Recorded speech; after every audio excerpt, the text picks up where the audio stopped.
everybody, what's up? My name is Joel. My name is Hugh. And we are, well, most of Drafthouse Games. I assume you're here because you want to hear about board games. You just have like a sick addiction to top tens. You've heard the rest. Now hear the best. Yeah. At least as far as we think. Yeah.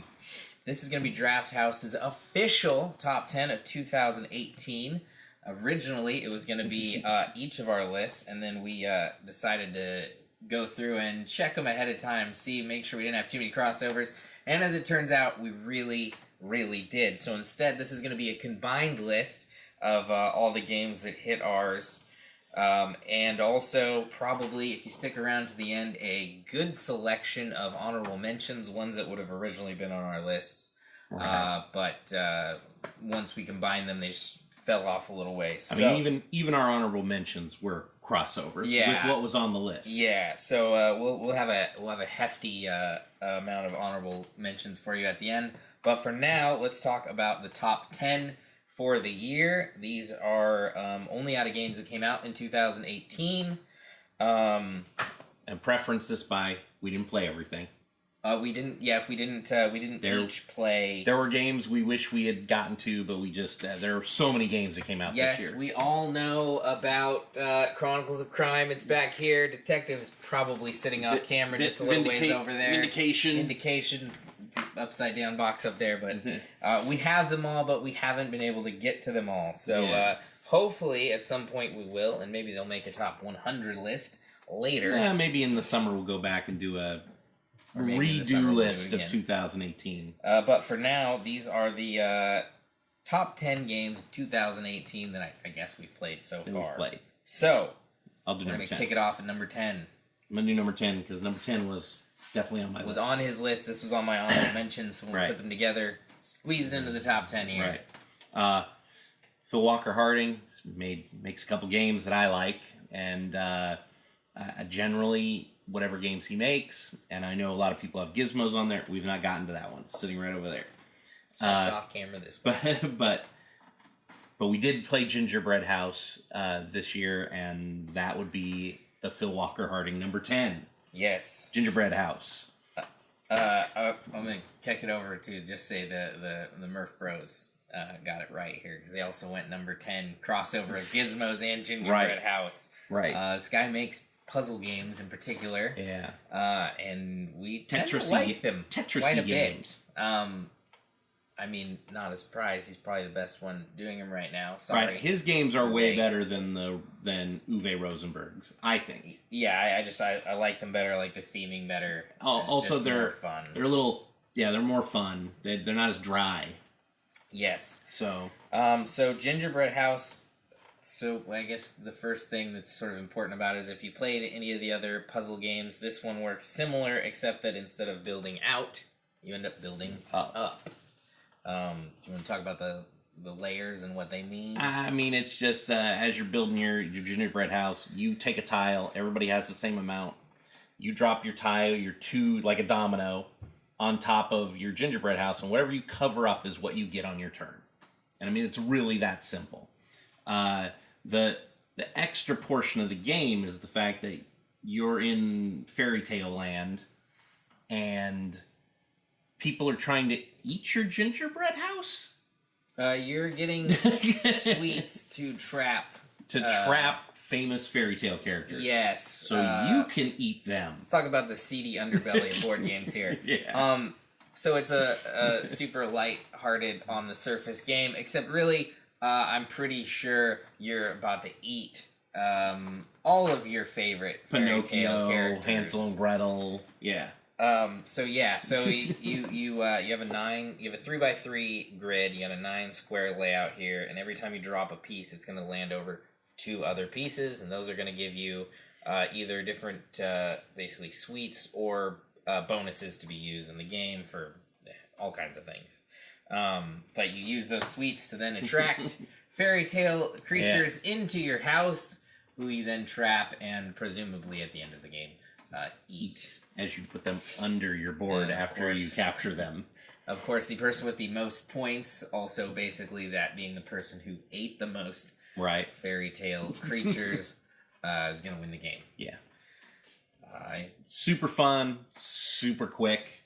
You can play it in 30 minutes, once you know the rules. Maybe that first game you play is 45 minutes to an hour, but once you've played it once, and you've played Barron Park or any of his other games, you can book through a game of it. Very colorful, just nice looking. Also came out right before Christmas. Right. Though it's not technically a Christmas themed game, it made a lot of sense when it came out.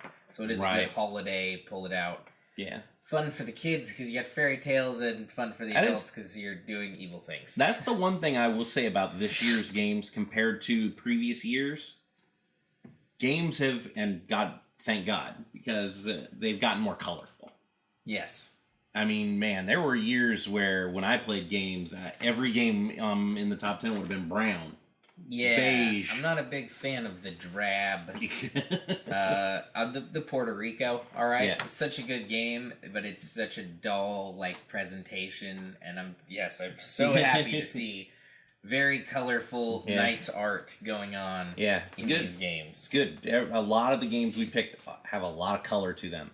And the one that is super dark, man, that's a good-looking game. So, okay, let's. That was number 10. That's number 10. Number Gingerbread 9. House. Number 9 is going to be the start of a slew of roll and write stuff. Well, not here, but once we get into the honorable mentions as well. It was a good year for roll and write. Considering I don't think, except for Yahtzee and a couple others, we'd really played roll and writes before. Yeah, not a lot. Yeah. And it was a lot of, old... Yeah, old school games. Yeah, no theming or anything here. This one, though, a lot of theme, Railroad Inc. Yeah, good game. I've only played the base version of this. I haven't played it with the expansion stuff, but it doesn't matter. That was enough. Right. You're building a railroad. You roll a couple dice. Those determine which railroad/road pieces you have to use that turn. You have a couple extra emergency pieces you can use throughout the game, but takes place over 7 rounds. Then you score up things like who's made the longest road or the longest train track. Right. Who's got the most, the prettiest landscape, which is basically who didn't leave a bunch of roads and railroads going off into nowhere. Because if you leave an opening, you take a minus point. And then the expansions also introduce fireballs, rivers, lakes. And like I said, I haven't even gotten to those ones. Just the base game has been enough so far. I've played the red and the blue, and the blue has the rivers thing was interesting. I had rivers all over. I took so many negative points in that game playing it, but it was to nowhere. Yeah, but it was still fun. That's the thing. It was you get your little whiteboard, you get your little marker, and you. The only thing for me is when I'm looking at the dice and I'm putting them in, and it has that little box for you to mark what round you're putting it in, because it's like I don't remember if I used that dice. Yeah, that is very helpful because you can get lost in your little grid. Right. Of course, you're writing all these down yourself, so if you don't have very clean penmanship in the first place, really bad.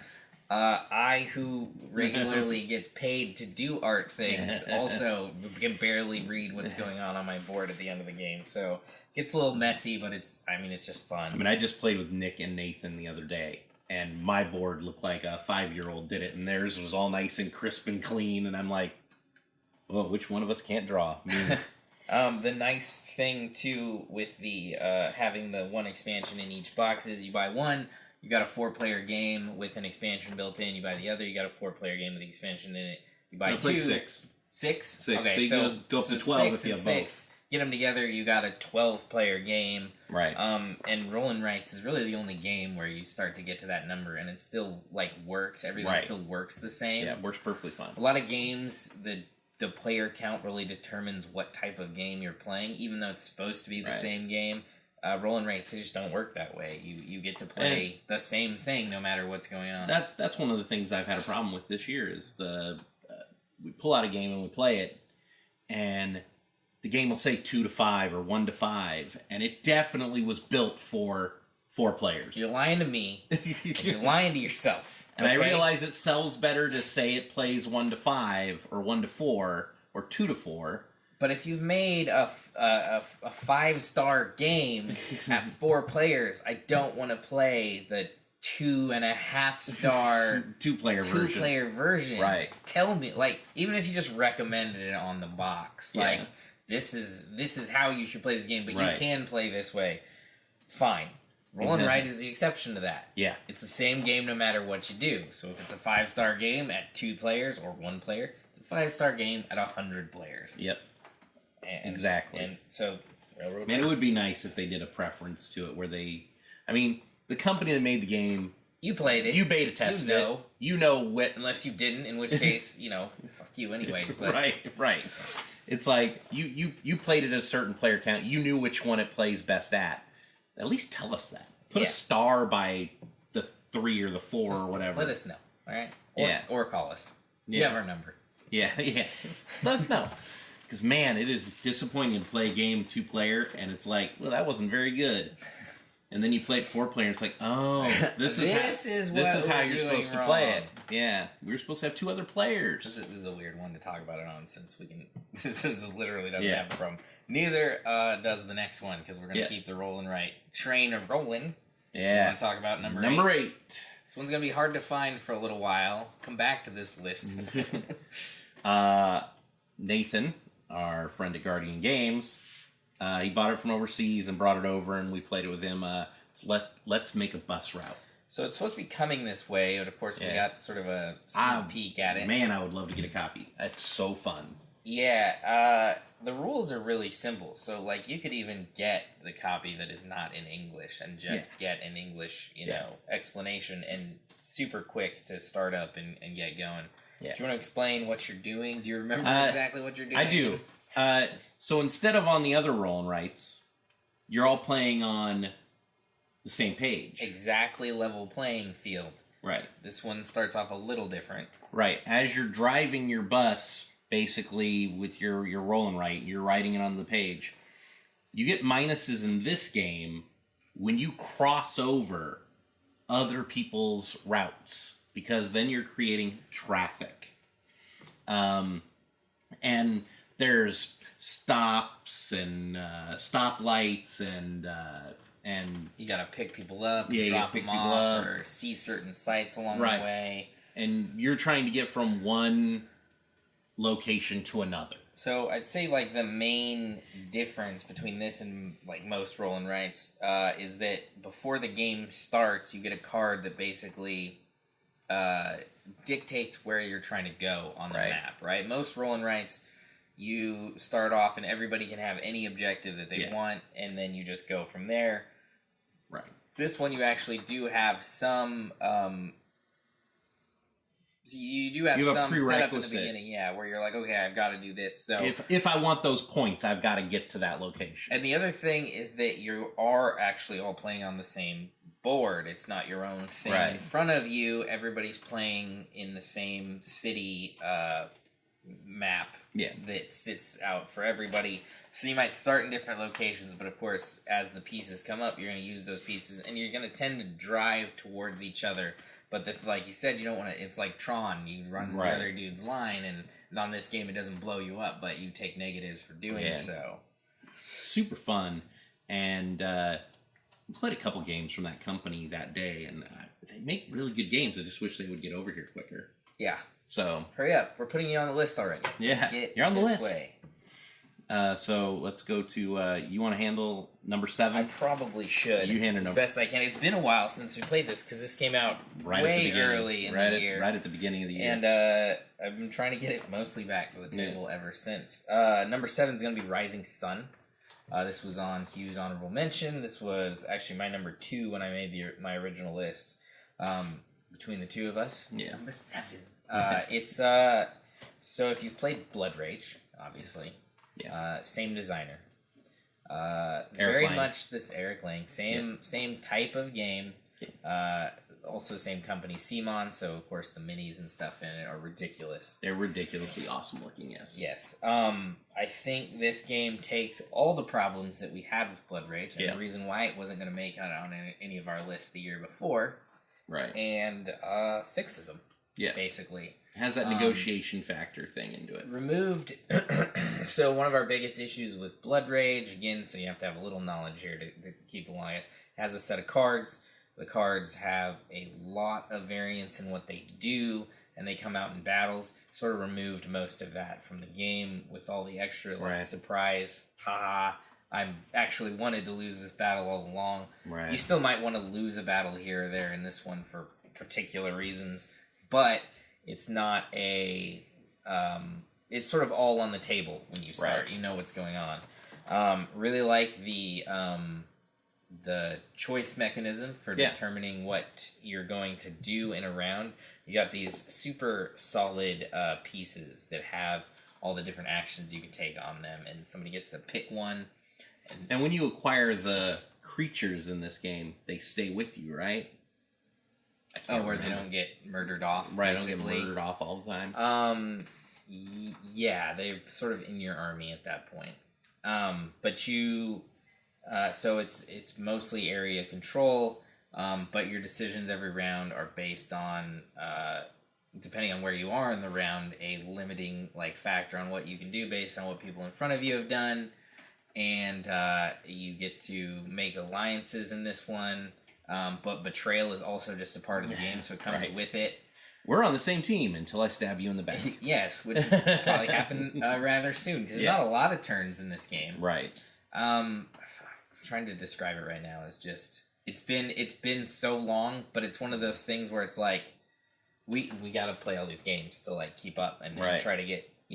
try to get ahead of the curve. Getting something back to the table. And there's so many games coming out that it's so hard to get ahead of the curve. There is just not enough of us here to play everything. So I have not gotten to this game in 6 months, but it's stuck with me enough that it's no, this has to be. Well, I'll say one thing in the conversation on the list of the things. It's probably the prettiest game. Oh, I would say. I mean, it's the most detailed, the thematic look of the game. Base box is great, and then there is also a million things that you could get on top of it. That everything is just this cool extra feature and crazy big player mat. Oh yeah, the oversized play. We actually, fun fact, we have a table that we got custom built for games. Yeah. The map is so big we can't fit it on the table. We haven't got to use it because none of these super nice tables we have around here will actually appease the Rising Sun mat. It is pretty big. Yeah, and of course, the minis, they started getting so big that the base mat just doesn't make sense at some point. You got just this clump of guys. Right. That is not a negative. It's awesome when you just have this giant clump of people and you're all right, we're going to war. Let's do it. Yeah, it's a good game. Area control is weird because I don't like risk. Right, and these games are very much a risk style. I'm going to move in here, and the math says I'm going to take this here. I'd say as a group we like Small World, which is risk-ish. Takes away the dice, which is a big important factor. Yeah. I hate that part. Yeah. But it's so I have this aversion to games that I feel have that risk style, and yet this one just blew right past it. Where I was nope, it's in. I don't know what else to say about it. Okay. Seems like a lot anyways. We'll go with that. Number 7, Rising Sun. Number 6, this one's on you. Quacks of Quiddleburg. Or whatever it's called. Quacks for short. But we just call it Quacks. We got this game very recently, 3 weeks ago.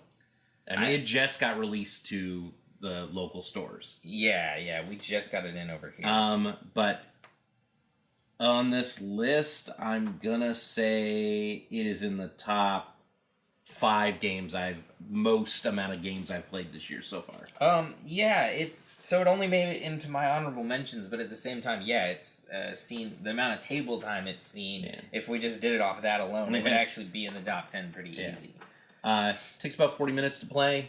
It's a push your luck bag drawing game. So you put potions on your turn, you buy potion pieces, and you put them in your bag. You build the bag, and then on the next turn, you pull from the bag. And hopefully, you get to pull the things you just got. And there's white pieces of potion in your bag, and if you draw above a 7 on those little so the potion potions, tiles, they have you explode. A number on them, right? Between 1 and 3 for the white pieces. And if your total on your board adds up to more than 7... the potion that you're trying to make blows up on you. It doesn't throw you out of the round. Right. No. Just you. There's even reasons to sometimes just ignore it and just go until you especially early on. Because early on, you get either points or money to buy more potion ingredients. At the beginning, the points you receive is only like 1 or 2. Right, very for minuscule. The first couple of rounds. But you need the money more so to fill up your bag. Right. So early on, sometimes it's worth it to just like, okay, I know the next piece is going to blow up my potion, but I need one more. I need more coin money. I need more money to get the potion piece to add to my bag. It's just too important. Right. It only plays, was it 9 rounds total? 8. 8 rounds. So. Or maybe it is 9 rounds. I'm pretty sure it's 9. Because in a 3-player, every single person pulls.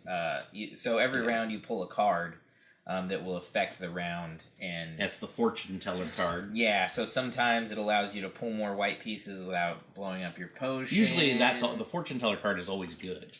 Yeah, there's really no negative to it. You may not be able to do what's on the card, but it's generally something good. Right. It acts as an extra catch-up mechanic sometimes. There is a catch-up mechanic in the game, so that even though it's a press your luck, sometimes those games recognize. So here's my problem with press your lucks and why they're not going to make it on my list very much. I like press your luck games. As it turns out, when we play press your luck games, all of my luck is gone. They're swingy. Press your luck games are swingy, yes. So you can lose by a lot. Yes. In this game, though, there is a rubber band mechanism. Well, there is the firm rubber band, and that is this rat that you basically get to toss into your potion, which helps you out if you're further behind in points. How much the rat helps is dependent on how far back you are. So the larger the lead is, the bigger the jump will give you. And then sometimes the cards will also be like an additional rubber band. And if you're not that far behind, those two things combined might actually just throw you in the lead for the round. But then your drawing out of the bag comes back into play and will usually just stomp you back down. It does come into, it's the pressure luck effect of, it's luck what you pull out of the bag.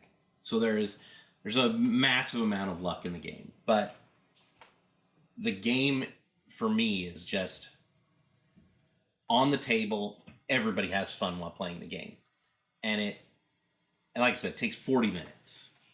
Yeah, it's a big, like, box game, but it doesn't take...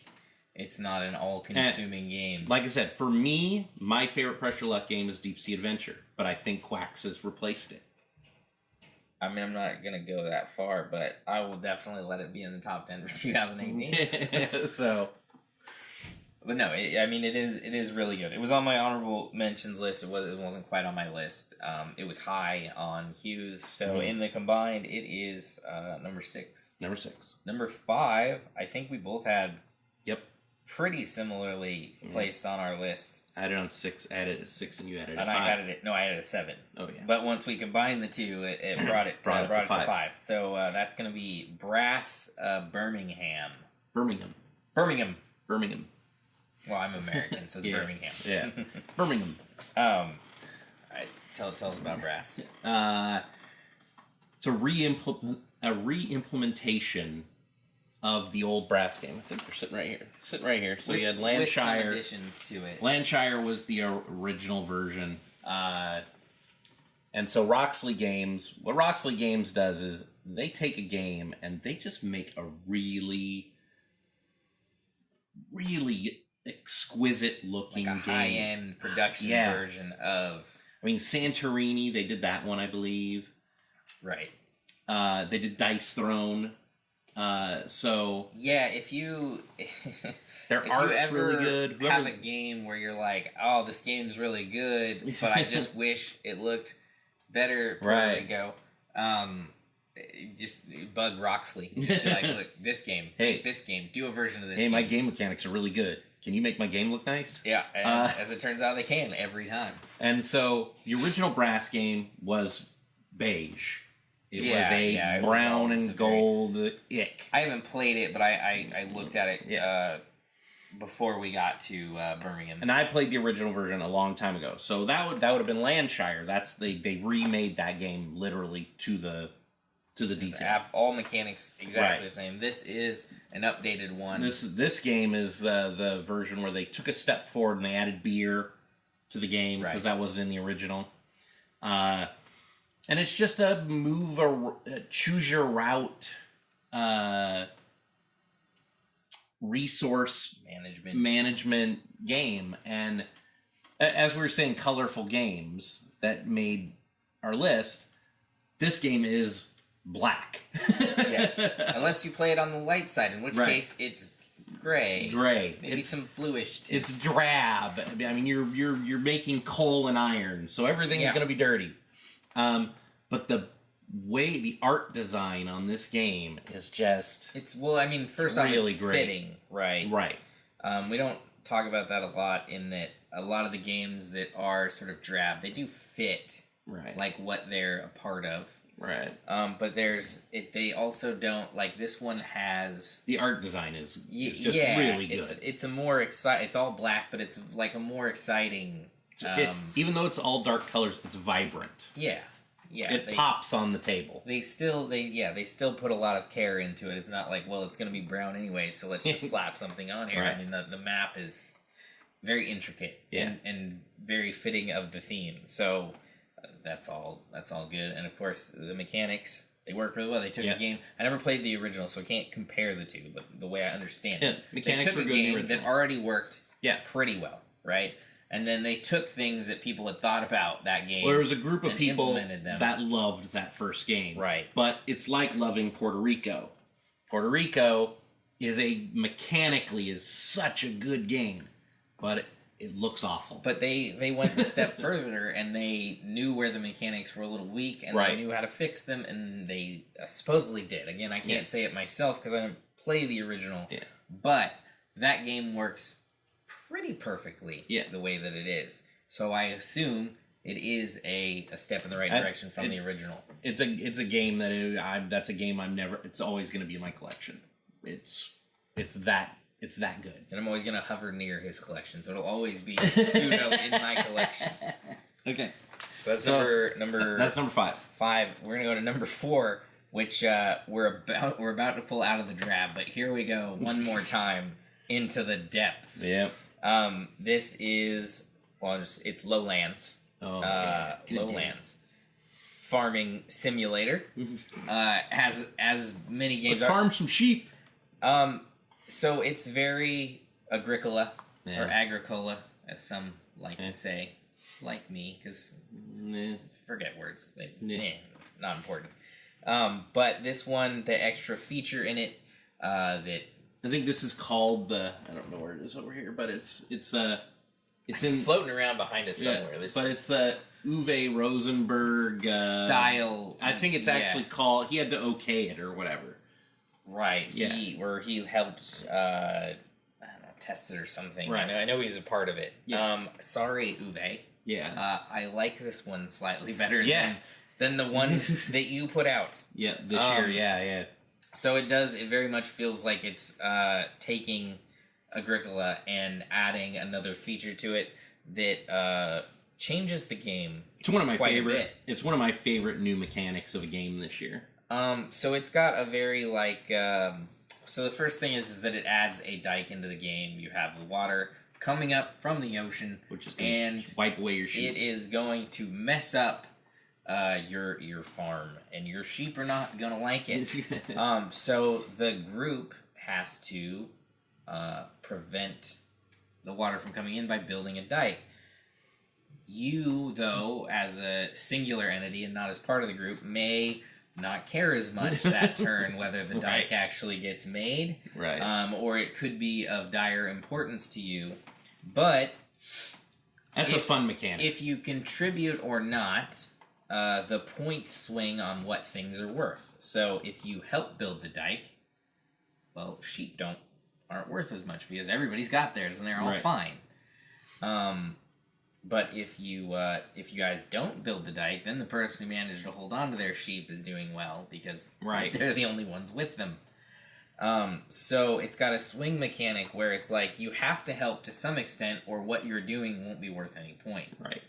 So you can't allow somebody to overbuild on the wall because then they get too far out ahead point wise. So you need to make sure you join in. Yeah, so if you're not contributing, in one way or the other to what's Right. happening, everything on your board basically becomes useless. You're going to lose. But of course, they're in direct opposition of each other, because if you're helping Right. build, you're not building over here. But if you're Right. building over here, you're not helping with the thing, and then the points, they swing back and forth.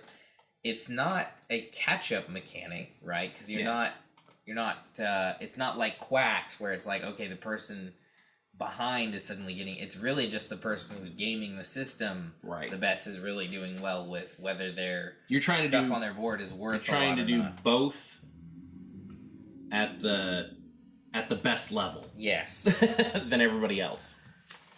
It is a good game. I really like it. It's such confusing. So you want to be good and bad, and you want to be the best at both at all times. Right. Well, it's a good game. And again, that's a game that for Euros this year. I mean, I see one above it It's very that I strictly consider Euros, strict yes. Euro. It's not for everybody. I mean, it takes like an hour and a half to play Lowlands, but And it's mechanically, it can be pretty busy. There's a lot of things you can do, and it's dry. But I mean, we it's generally as farming simulators tend to be, it's pretty dry. right. So, but if you like that style of game, if you like Caverna and Stone Age and that kind of stuff, This one should definitely be on your radar. you should give it a try, because for me, I actually think Lowlands is better than both those games. I think I do as well. Yeah, it's just that added mechanic where I'm doing everything that I am doing in those other games. That added mechanic of watching who's building the wall and who's not makes the game just a little more interesting for me. I think it adds also, so on those games, you're fighting over what you can do. Right. And you're not really fighting over what you can do in this game, Right. but those effects are more prevalent on the people around you at all times. So sometimes in those ones, you're taking a choice away, but you're mostly taking it away from one person. Right. This is affecting everybody like equally, and so there's this push and pull between every turn about where you are and what you need to do with the choices you have available. Yeah, let's go to the next one. It's enough about sheep. Enough about sheep. Let's go Let's to go number to 3. all the other woodland creatures. That's right. Number 3. Number 3, I'm Everdell. Yep. Worker placement. We love worker placement. This might be the game we played the most this year. This is definitely the game that I have played the most this Yeah. year. So, worker placement with a bit of a twist. Everybody's individual rounds don't really end at the same time. That's probably my favorite mechanic of this year. Yeah, I haven't personally played a game that uses this as well. I could be done. I could finish my game, and then Joel could play for another 10, 15 minutes. Yeah, which so is weird. You have your workers, but your workers are not necessary to every single turn that you take. So your turns get split up out of other people's, right? So I go and I place a guy this turn, and instead of placing a guy, Hugh builds a building. So next turn, I got one less guy in front of me than Hugh does, and I might take another turn out here, and he might still have more that he has to do here in front of him, building his tableau, as opposed to going out to get resources. That's really the two different parts you're playing. There's collect resources out here, build in front of you. And if you're spending more time building, you're not taking resources, which is sort of weird that you don't know how... So normally you know that X amount of spots are going to be gone before your turn. Right. And likely what those might be. You have a lot less pre-knowledge of this stuff in this particular game, because everybody in front of you might not actually need to put a guy out. Right. But also then your guys are stuck out there until you end your season and collect your points. So you got to make sure that you're doing exactly the right thing out here, or waiting until somebody else ends their season so that you can hop in a spot real quick. Right. I what else do you got to say about this game? I mean, it's got a goofy cardboard tree in it. That part is silly. Yeah, I need somebody make a hard plastic version of that tree that's not gonna fall apart. Because if you're playing it enough, and if you have this game, you're probably playing it enough. That tree eventually starts to get a little saggy. At some point, you're just like, rippy. you're like, I'm just gonna make it, and I'm gonna leave it. Yeah, I'm not gonna put it back in the box. It now sits in its own special little corner, so that we don't have to destroy it along the way. Yeah, but yeah, it's just super fun, and I there's a new expansion on that just got, I think it got backed on Kickstarter, so that's coming out. It's gonna include like water people or something. All of you that were already in the know, totally. Right. We were not in the know at the time, right? So we got to it a little late, but luckily we did get to it. Yeah. The resources that come in this game, they're not little tiny cardboard pieces as they tend to be.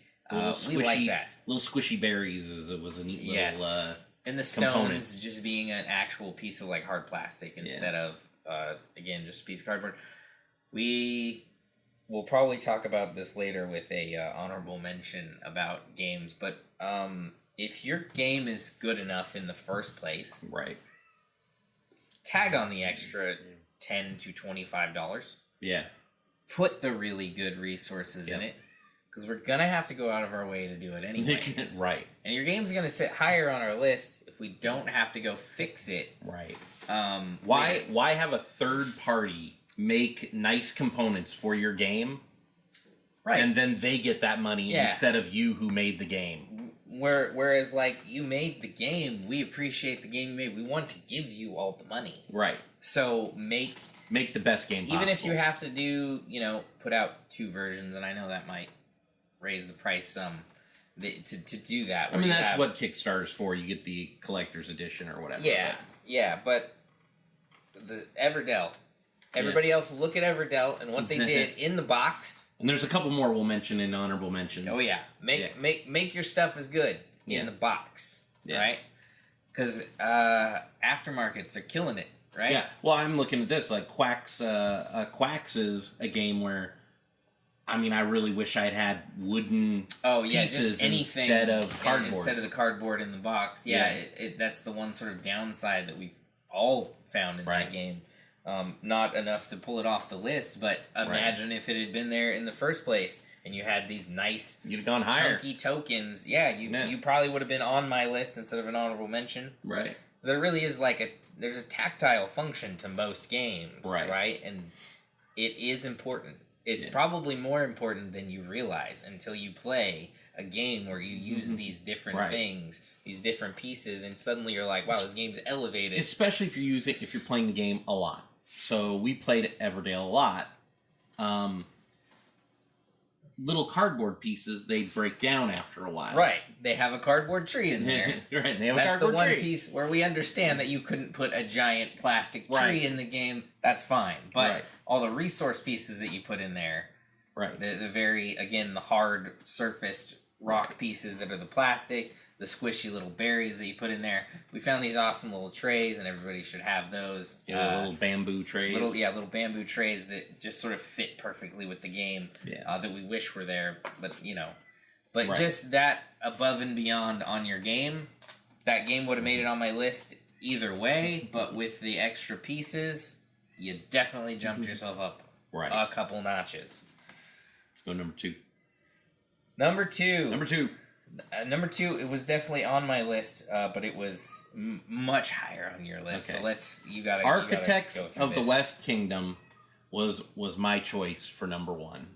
5 on mine. So not low, but Architects of the West Kingdom is the sister version of Raiders of the North Sea.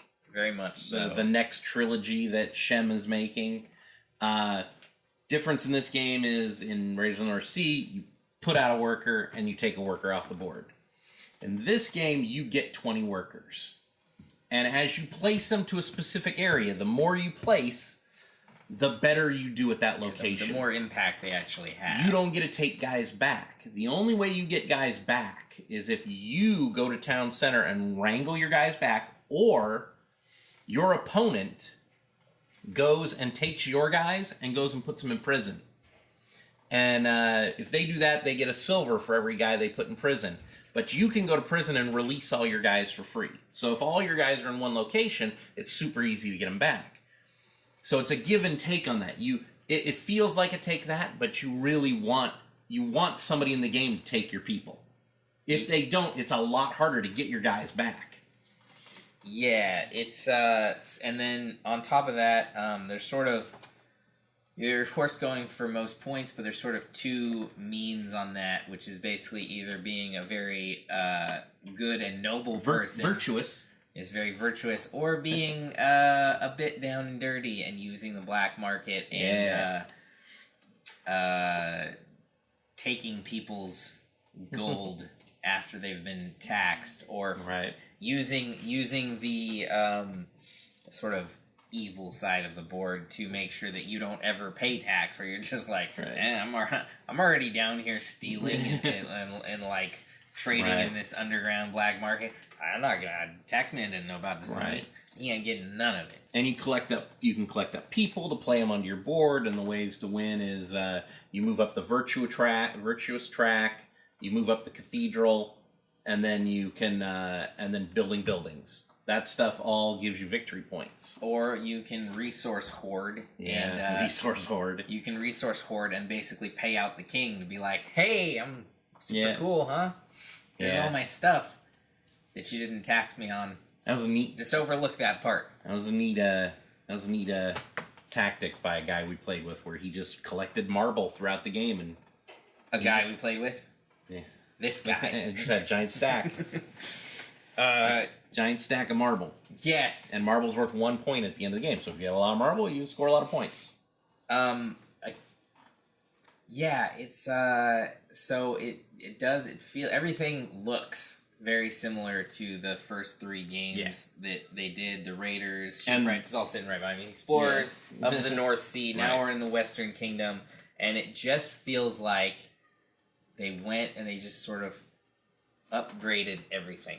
Well, each game is a slightly different mechanic. Yes, but and this one in particular is very much the Raiders version from the previous one. We don't know what the next two will be like in this. We know it's Paladins of the West Kingdom. We don't personally at this time know how it's going to play, so we don't know if it's an upgrade on one of the other games, or they saw how well Raiders did and they're like, okay, we're going to make more games closer to Raiders. Raiders, the year it came out, was, I think, both of ours pretty much #1 game. Yeah, it was really good. There were some pretty good games this year, but the upgraded Raiders, which is now Architects of the Western Kingdom, still just top notch. Yeah, that guy makes good games. And we like worker placement, and the twist on the worker placement in this one was good. We hope to see. I mean, you can look at our things. I mean, there's like top 3 are worker placement. And then honorable mentions has some in there too. So we're big on the worker placement. It's a good mechanic. We like everything Shem Phillips has been doing with it. Keep doing it. Yeah. Upgrade Raiders slightly, and then it'll be #1. Whatever it's called in 2019. I also like the art style in that game. I like the fact that all the games look the same. Right. Yeah. Same. So when I see it, I'm like, oh, I need to get that. Right. It all fits together. Yeah. And you go into the store and you see it, and you're like, that belongs with these. Right. Let's keep it moving. #1. #1. It was #1 on your list. It was a 4? 4. Number 4 on your list. So combined, it could have been 1 through 4 for me. They were all fairly similar, my top 4 were very close. Still, for me at least, it still just edged it out slightly. I don't want to say I hate games with dice. I'm usually not a big fan of games too much with dice because they tend to be too wild in what they do. Right. This game is one of those games, like some of the other big Euro games, that sort of fixes it along the way. Lorenzo. Yes. Troyes. Yeah. This is going to be Coimbra, by the guy who made Lorenzo. Yeah. You want to sort of run down how it works? I mean, it's just dice. You take dice, all the dice, like in Lorenzo where there's only 3 dice, you roll them and set them out. Instead, you're putting the dice out over here, but you get to place yours. And if you're the guy furthest to the left, you get to put it in that little castle thing that the dice sit in. Well, everybody has castles. So when you use your dice, you're using them sort of as like a betting or an auction. So you roll your dice, and then really depending on how much money you have, you're choosing what action you want to do over here. You're going to place your dice over here. Right, but you're using those dice to purchase off of the board, and higher dice will let you go earlier, which allows you to have better, pick of the litter, basically. But you also have to pay more. You pay based on the number on your dice. So higher dice is going to cost you more. Lower dice going to cost you less, but you're going to go way further back in the turn order. And there's also some that just, as you're going, if you don't roll above certain numbers, they will just straight up blow up chunks and not allow you to purchase out of those. So you're using those, you're collecting guys that will give you effects on your dice, that will give you end game points, that will give you current bonuses, and then you're also... like Marco Polo, there's a little section of the board where you move around to location and pick stuff up. Right. And then you're also attempting to... Is it sail? Yeah. So you can spend sort of a lot at the end of your turn to do one big action at the bottom, which will affect generally your endgame points as well. They cost a lot more, but they have a much bigger effect. This game's super colorful. Yeah, it is. Number one, this game's super colorful. All right, that's so important because orange and purple and so many of these big games end up in that very drab category, and I personally don't like that. All right, the better your game looks, the more I'm likely to go towards it in the first place. Right, which means I'm going to get my eyes on it quicker, which means I'm actually going to play it. All right, look at all the game.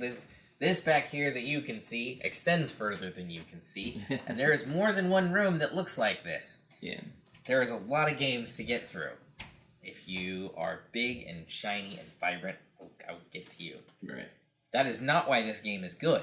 This game is good because mechanically it works really well. That's, at the end of the day, actually the most important part. Right. Pretty much any game. Yeah. It has to Does your game work well. And is it fun? This game works really, really well, but then you went the extra step and made the production fit the quality of the game. All right, and I like the way Lorenzo looked, but this took took it another step. And Lorenzo further. Looked good. It has that nice, like fancy box. Right.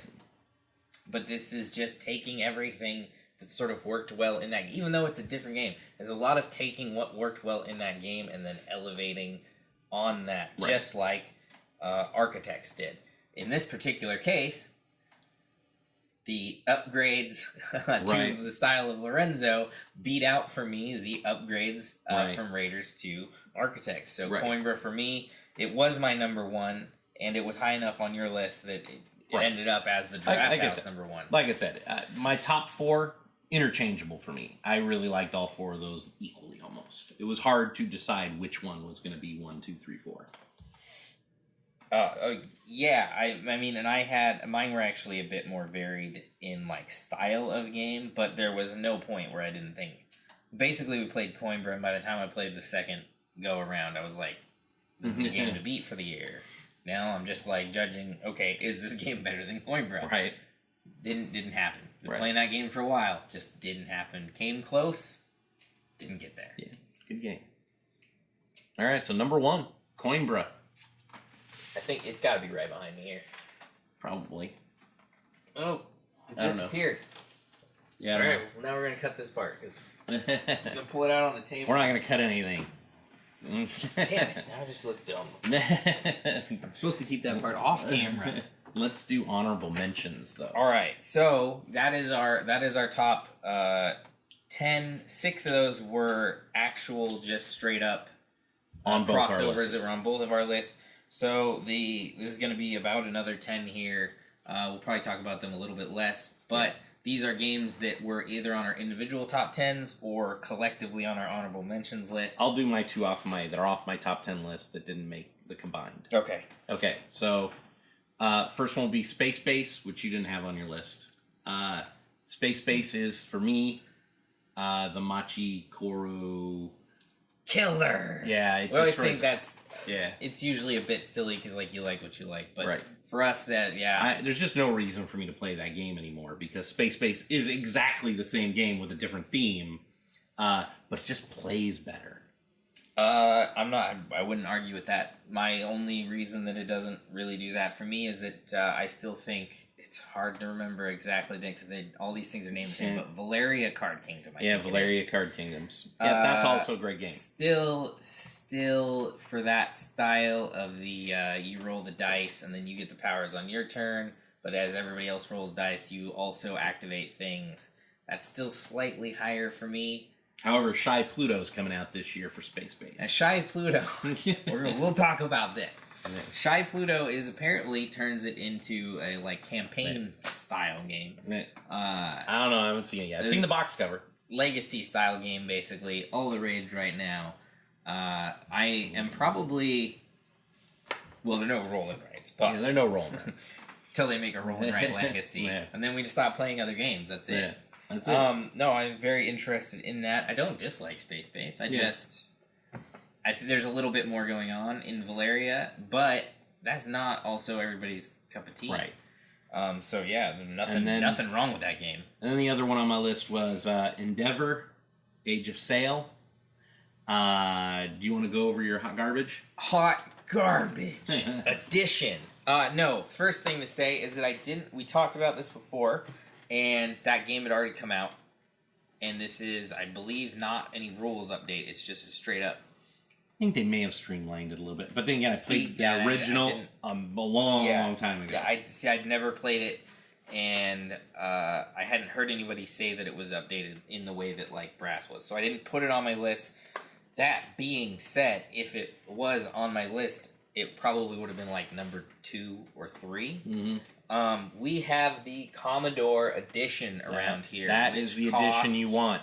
$25 more on the Kickstarter, yeah, and is 100% better. For that $25, you get a lot. And all you're really doing differently is it's an upgrade to every one of the resource tokens in the game. Yeah. Instead of being a chit of some way, it becomes either a wooden or plastic, disc, or it becomes a plastic cannon.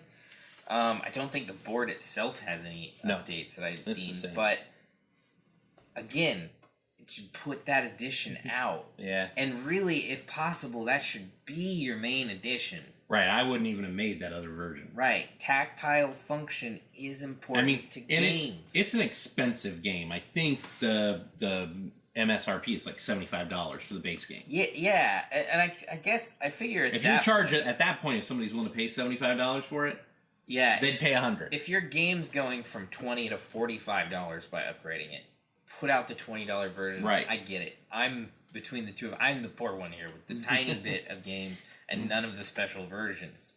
So I understand, and I will definitely buy tons of those games as well. But if I discover that I like this game, I will put in the money, and everybody I know will put in the money to get that nice, just chunkier, better version. The Commodore version on the table looks 10 times better than the regular version. Yeah, and again, for the company, if you have somebody seeing this game, you want them to see your Commodore edition. Right. That is the one that is going to bring people where you're like, shit, everything out here looks amazing. Yeah. So, this spawned the hot garbage edition.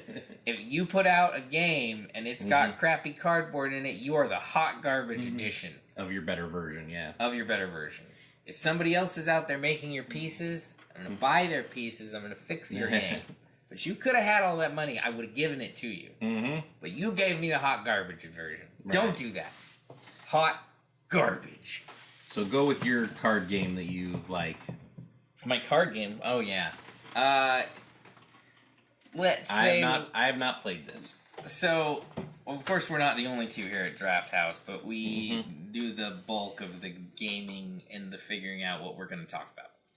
And one of us likes CCG-style games. One of us does not. This year, Keyforge came out, and it is. Don't get me wrong, I love Richard Garfield, though. It loves Richard Garfield. Keyforge came out, and it does two things to the CCG style game. One, you don't buy boosters, right? Everything comes in the box. Yeah. Two, every deck is unique. There's no actual deck building. You could still say that it's a collectible card game because you're still collecting cards, but you don't have to spend $800 to get to build a deck that can beat any other deck. That being said, we don't know yet. It's very early in the cycle. You might end up spending $800 to buy one specific deck to beat all the other decks, but they are also trying to work that out so that as far as tournaments go, it will even itself out until they basically become fair. I don't know. We'll see. We haven't gotten to that part yet. Keyforge was on my list because it's the most unique CCG happening at the moment. In that, like, money-wise, it's built so differently. And then game-wise... You pay $10 and you can play the game. Right, you pay $10 and you have a fair shot against another $10, basically. Yeah. You can't add cards to your $10. Right. You can't sit there and, perfect things. And some of them will come out of the box pretty perfect. But the other thing it does is Richard Garfield made a little game. Most of you probably heard of it. It's called Magic. Magic is a really solid game. It works really well. There's not a lot of problems with it. I've had one major problem with Magic forever. And that's the fact that your resources are in your deck. So your ability to play things in that game is all based on luck of the draw. All right? People have mathed out how to make basically the perfect deck and how much to put in there. And it still shits on you every once in a while. It's unfortunate. It's a good game. I'm not saying anything bad about Magic, but it's also a 30-year-old mechanic at this point, the way that it's set up. Games have started doing another thing to get around the resource issue, and that's where you basically any card becomes a resource. This game forgoes all of that. It's like, screw that, it's useless. Here's what you do. There's different houses in the game. You activate a house. Any card from that house can be used this turn. You can play it. If it's already on the table, you can use its ability. Would you call that faction out on your turn or something? What? On your turn. You have 3 factions, and you're like... Right, yeah. So I can't remember the names of houses off the top of my head. Most people that I've played with can't, but you're like, the rogue guys, right? Everybody's played that game who knows who the rogue guys are. So you call out the rogue guys, and if you have 1 card or 5 cards in your hand from those guys, you can use them. You still have that problem of you just needed that 1 card and you didn't get it on that draw. That's fine, but that still reduces even that issue that can come up, right? Where you're like, I have this handful of cards. I can't play any of them this turn because I just haven't found that one stupid mana that I need. Right. This game just forgoes that. You can always play something. You always have the ability to do something on your turn. You're not locked out just by random chance. Okay, well, you're going to have to do a video about that game. So probably let's not do. All right. The one other game that was on my list that wasn't a crossover was Thanos Rising. We played that a lot. Co-op game. We don't play those quite as much. We like this one. Not an interesting mechanism. It just has an interesting thing in the game where you start off in a place and you get worse and worse and worse, and you hit a break point where you either everybody dies or you turn it around, and then you build up this army of good guys. And it helps that the theme is right up our alley. Right, we love Marvel comic books. We love Marvel. We love Marvel movies. Right. Comes with a giant Thanos statue that sits in the middle of the table and turns at you when he's going to do bad shit to you, which is great. Everything about it is great. Good price point. Yeah. Considering giant Thanos statue. Also, a IP game from USAopoly, where I'm usually like, whoa, they're not going to do anything good. And now they've done 2 that I've really, really liked. Yeah, USAopoly, what's going on over there? Yeah, they must have put somebody new in charge. They did Hogwarts Battle. Awesome. Yeah, and Thanos. Thanos. 2 very different games. Yeah. It's not like they're just reskinning Hogwarts Battle. Right. Totally different game. Awesome. Really good. I'm going to name a couple off really quickly. Matago. Made Princess Jing this year. It's a 2-player Stratego-ish game, but it has little mirrors where you're looking for the other person's princess, and that bumps her to the back of the row, like kind of a Stratego-ish chess-like game. Super fun. Now Boarding from Tim Fowler, which is a cooperative game where you fly around America. Hard as balls. Yeah, and it's cooperative where you're picking up angry passengers. Haven't won once yet. I love it.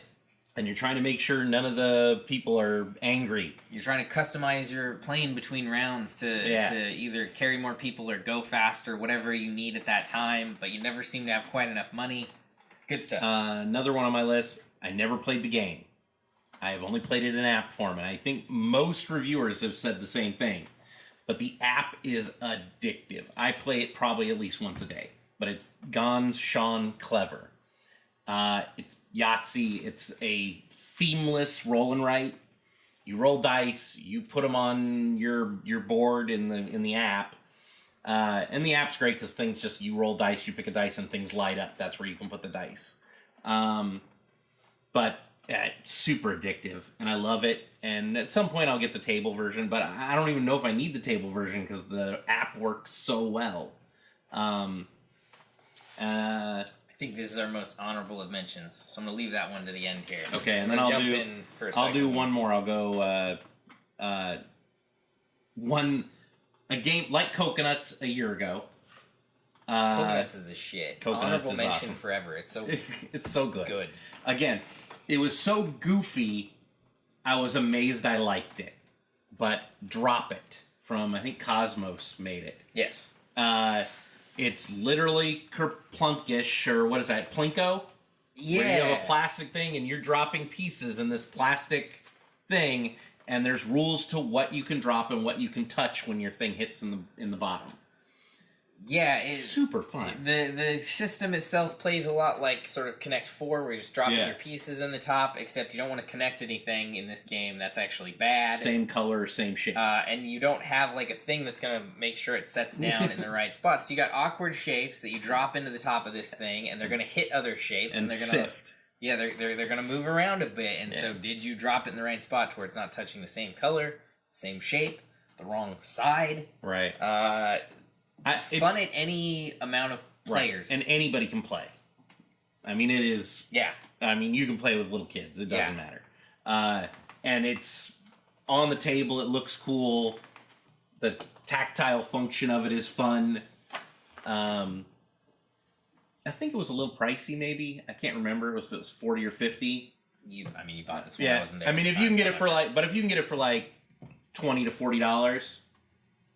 Yeah, you're gonna play it a lot. You're gonna get your money's worth. Yeah. Surprise of the year for me, Ticket to Ride, New York. Yeah. Ticket to Ride. I've said this a million times. The longer a game is, the more complex it needs to be to keep me engaged. Ticket to Ride doesn't feel like an hour-long game to me. It feels like it should be about a 15 to 20-minute game. Guess what? Ticket to Ride New York exists. It's the 15 to 20-minute version of Ticket to Ride. Played it once, then we immediately played it again. And we immediately played it again. And then I think we played it one more time. Yeah. It's a good game. Which turned it into an hour of Ticket to Ride. And unlike you, I like Ticket to Ride games. Yeah. So if you like Ticket to Ride, even better for you. If you don't necessarily like Ticket to Ride, give it a chance. Yep. Gunky Mono. Both have only played this once, but I think it made both of our honorable mentions. Yeah. Tile laying game. A little bit like Dominoes, kind of. Yeah, but you're building like an area control, but at the same time, you don't want that area to get too big, or somebody might like capitalize on that, and then take control of it. You're attempting to basically destroy the amount of area that they have available to them, because you put out a house and it basically says, "This is mine." And it's a multiplier. Out of here. And it's a multiplier depending on how big a area it is. Right. If you can't chop it down fast enough, they're just going to run away with it. So you want to build big to get a bunch of points, but at the same time, you want to leave yourself fail states. Yeah. Pretty good strategy game.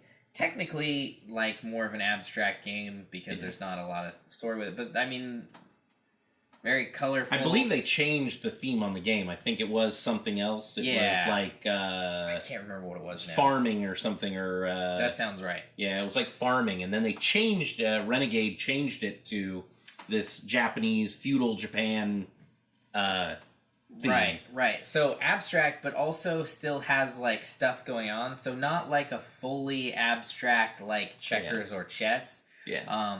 But yeah, really solid. And then there is the one that is basically somehow surprised us and didn't making either of our lists, but like so good it's sort of weird. Yeah. That it didn't. It was my number 12. It's our number one honorable mention for sure. Yeah. It's Welcome to. Go ahead. It's a roll and write without rolling. You get cards. I believe we did a review on the channel, so you can go find it. But you're just there's a row of cards. You flip them. On your turn, you have a little sheet of a neighborhood, a little suburban home. You're trying to drive numbers in a numerical order across your sheet. On the turn, you choose one of those sets to do your scoring. One will have a number, and one will have like a power available. Right. And so you pick a set. So if you take this number, you have to use this power with it. Powers also turn into points basically at the end of the game, where you have put out fences, and the fences will make areas on your neighborhood, and those will get multiplied by a certain number depending on how much of another card you took. Really good. It's a roll and write. There's no rolling. Yeah. But it's really good. And again, how many ever people, if you have 8 people in your family, the only thing, and there's a PDF, I'm sure, I think we said on either BGG or on the website, Deepwater Games and Blue Cocker, I think is the people. So if you bought the game, there's a link inside that tells you where to go to buy, or to get sheets, because eventually you'll run out of sheets. Comes with 100 sheets. And you will play this game enough that you run out of sheets. We haven't done it yet, but we will. Yeah. But if you have 8-10 people around you, I mean, as long as they can view the cards that you're flipping, you can just keep playing as many people as you can. Yep, it's been done on Discord, where you can just one person has it set up, and they put the cards out, and then everybody else can literally play at home and with their sheet. See who scores the most points. That's the beauty of rolling right. Yeah. That was just a surprising one where it was like, man, we played it so much and we liked it so much that I don't know how it didn't edge its way in. For me, it was just, Let's Make a Bus Route and Railroad Inc. were just a little bit better for me for the roll and writes. Welcome to was like the first roll and write we played this year. Yeah, and we really, again, hadn't played roll and writes. And there's so many now that it's just like... They're clearly coming. Yeah. They're here, actually. Yeah. Because there's 3 of them at least. And the best thing about them is, the price point on a roll and write is generally very low. Yes, compared to most other games, you're talking 20 to 30 instead of 50 to 60. Usually dead on $20. Like Railroad Inc. It's probably the least expensive game on our top 10 list. Yeah. And by a pretty good margin. Yeah.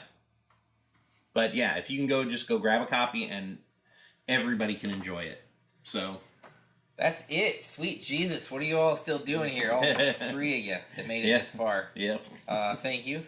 Boosting those hours up for us. Yeah.